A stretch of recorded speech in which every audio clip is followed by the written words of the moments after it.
Hello my dear lovely students, welcome back to the channel. In this video I am going to cover the question number 19 of exercise 5.3. ठीक है, अब तक हम 18th question तक solve कर चुके हैं. अगर आपको अभी तक कोई वीडियोस नहीं दिखी हैं तो आप प्लेलिस्ट में जाके सारे क्वेश्चंस की प्रैक्टिस कर सकते हैं. ठीक है, तो चलिए इसको सॉल्व करते हैं.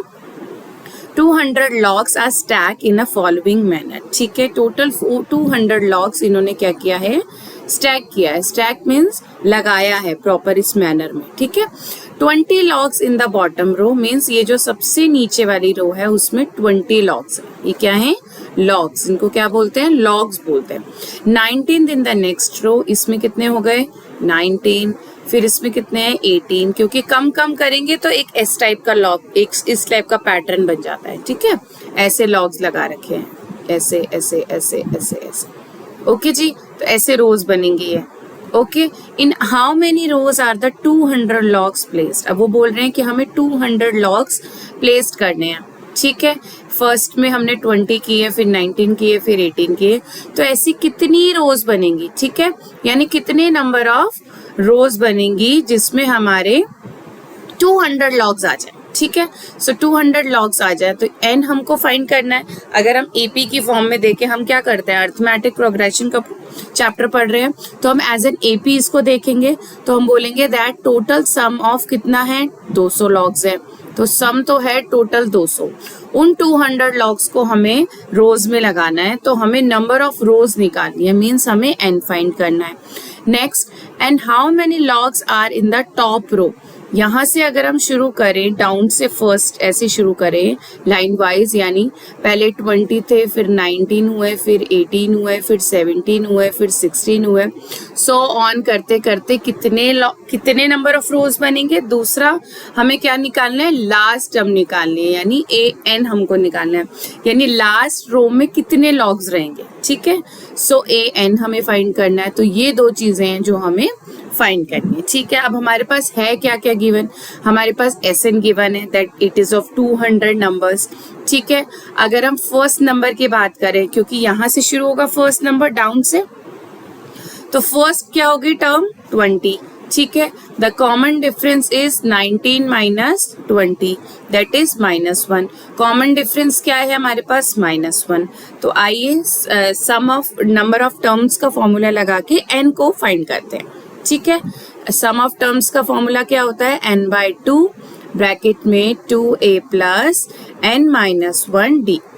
ठीक है, अब हमें n की वैल्यू तो हमें पता नहीं है, यहाँ पे आएगा 200 ब्रैकेट में 2, a की वैल्यू कितनी है 20 into 20 plus n-1 N bracket में -1. ठीक है, so we have n/2, 2 2s are 4, it's 40 minus n minus minus plus 1. ठीक है, ओके जी.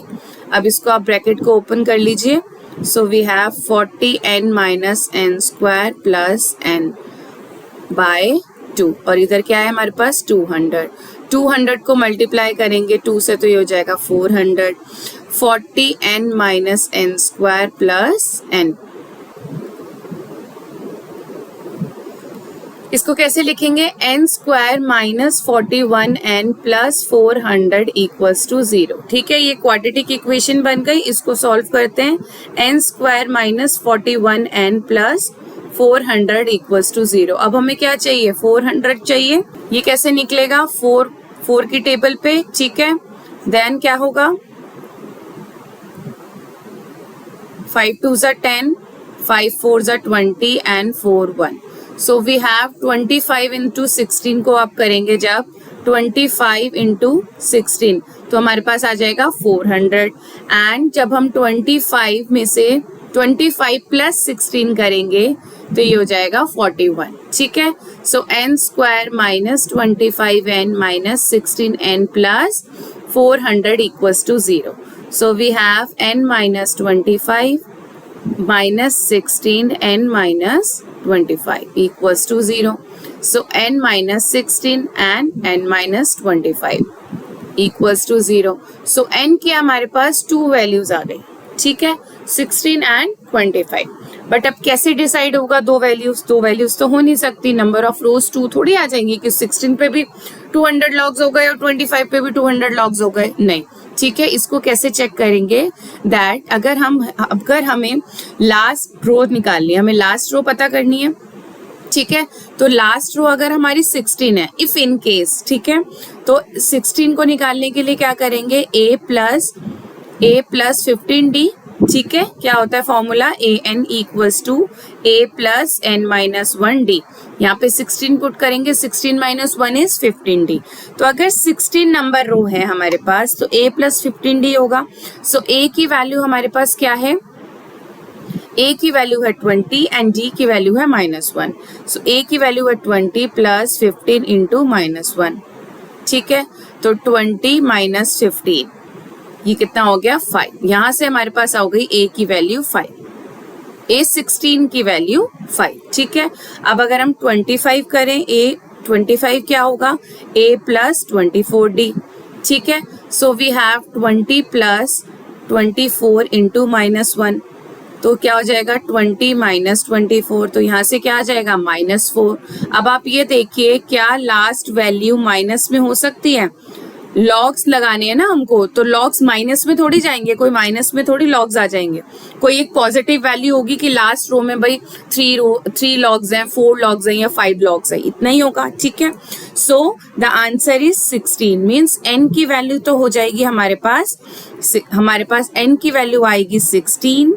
ठीक है, और a की वैल्यू आएगी, n की वैल्यू आएगी 16 एंड a 16 की वैल्यू होगी 5, यानी लास्ट रो में होंगी 5 लॉग्स। ठीक है, और नंबर ऑफ रोज जो आएंगी, नंबर ऑफ रोज जो मिली हैं हमको वो है 60। ठीक है, देखिए दोबारा से इस क्वेश्चन को देखते हैं। हमारे पास लॉग्स गिवन थे जो 200 लॉग्स से। ठीक है, उन लॉग्स को हमें एक रोज में लगाना था। ठीक है, उससे हमने क्या किया, एक ये एपी फॉर्म हो गई हमारे पास लाइन वाइज। ठीक है, फर्स्ट टर्म हमारे पास थी 20 एंड कॉमन डिफरेंस था हमारे पास -1। हमें नंबर ऑफ रोज निकालनी है। पहले नंबर ऑफ रोज निकालने के लिए हमने सम ऑफ टर्म्स का फॉर्मूला लगाया जिससे हमें n मिल गया, लेकिन n की 2 वैल्यूज आ रही थी। अब कैसे डिसाइड होगा कि n 16 होगा या 15 होगा, मीन्स नंबर ऑफ रोज 25 होंगी या 16 होंगी। ठीक है, तो जब हमने नंबर ऑफ रोज 16 लगाई, देखा तो हमारे पास जो लास्ट नंबर आया वो आया 5, यानी 5 लॉग्स होंगे 16 नंबर रो में। लेकिन अगर हम जब 25 रोज कर रहे हैं तो -4 आ रही है, मीन्स माइनस में तो वैल्यू हम होगी ही नहीं। लास्ट टर्म कभी भी नेगेटिव नहीं होगा, कुछ तो नंबर ऑफ लॉग्स होंगे, नेगेटिव थोड़ी होंगे। तो इसको हम कर देंगे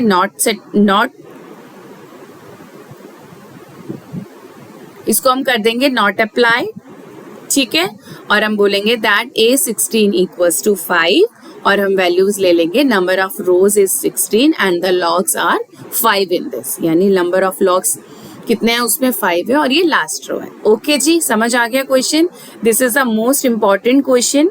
लास्ट ईयर 2023 के CBSE सैंपल पेपर में भी ये क्वेश्चन था, एज इट इज क्वेश्चन आया था NCERT से। ठीक है, so this is the most important question. ठीक है, इसको अच्छे से करना। नेक्स्ट 20th क्वेश्चन हम डिस्कस करेंगे नेक्स्ट वीडियो में।